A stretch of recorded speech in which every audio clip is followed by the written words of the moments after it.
Anko T ameposti video ambayo nyuma ya wimbo wa hiyo video ni wimbo wa Naringa wa kwake Zuchu. Tunafahamu maudhui ya huo wimbo unamzungumzia mtu ambaye anapambana na sasa imefikia wakati anaringa, lakini pia anawasema wale ambao hawamtakii mema. Ameweka wimbo huo, lakini pia amerekodi video akiwa anauimba, na hiyo kwa wale ambao wanamfuatilia wakaona ni kama anamjibu Waziri wa Maendeleo ya Jamii, Jinsia, Wanawake na Makundi Maalum Dr. Dorothy Gwajima, ambaye hivi karibuni tu alitoa taarifa kwamba yupo katika hatua za kumchukulia hatua yeye pamoja na wengine wote ambao wanakiuka maadili ya Mtanzania, maadili ya Mwafrika, kuvaa mavazi ya jinsia nyingine, hasa mavazi ya jinsia ya kike. Sasa baada ya kuwa ameposti video hiyo, pia akawa ameambatanisha na maneno ambayo nataka nikusomea hapa, ambao pia wale wanaomfuatilia wanaamini kwamba pengine ni katika sehemu ya kuendelea kumjibu waziri huyo. Alianza kwa kuandika lugha ya Kiingereza na kisha akaja kuandika Kiswahili cha kile ambacho alikuwa amekiandika hapo juu. Sasa na kusomea hiki Kiswahili ili tuweze kuelewana vizuri.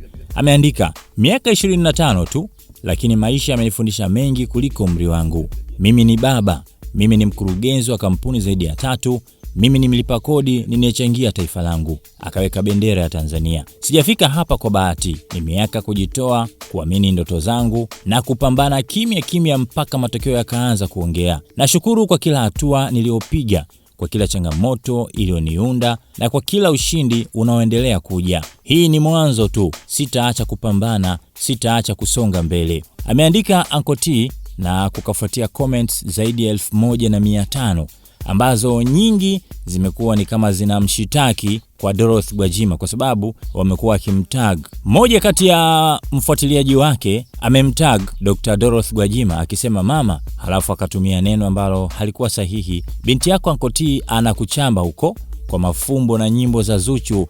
Kiukweli nimeumia sana mama. Sasa akaunti ya Dorothy Gwajima ambayo inaonyesha blue tick ikiashiria ni yeye ikaja kumjibu ikasema kwamba usiwe na haraka na ugomvi wa sheria za nchi, ukiwa kiongozi kamwe usije ukauvaa ukawa binafsi. Okay, stay focused. Ikawa imemjibu hivyo. Sasa wengine wakaendelea kumtag Dr. Dorothy Gwajima, yani waziri. Mmoja anasema mkuu, huyu mtu anakuchamba huku, akamtag Gwajima. Halafu akasema kazi unayo, umeingia kwenye mfumo wake, atakuchamba balaa. Mwingine akaja akasema upatie ulinzi mkali Anko T, ila litakalo kutokea watu wawajibishwe. Akawa tena amemtag pale waziri Gwajima. Haijaishia hapo. Mwingine akaja tena akamtag waziri Gwajima akasema mama, huyu mpuuzi anakuonesha dharau. Hawakuishia hapo na comments nyingi. Kuna mwingine tena akaja akamtag tena waziri Gwajima, halafu akasema njoo kuna ujumbe huku, akaweka emoji za kucheka. Mwingine tena akaja akasema kwa hiyo unamchamba mama, akamtag tena Dr. Dorothy Gwajima waziri. Mwingine tena akaja akamtag akasema mama tusaidie, maana wanaume tunazidi kupungua.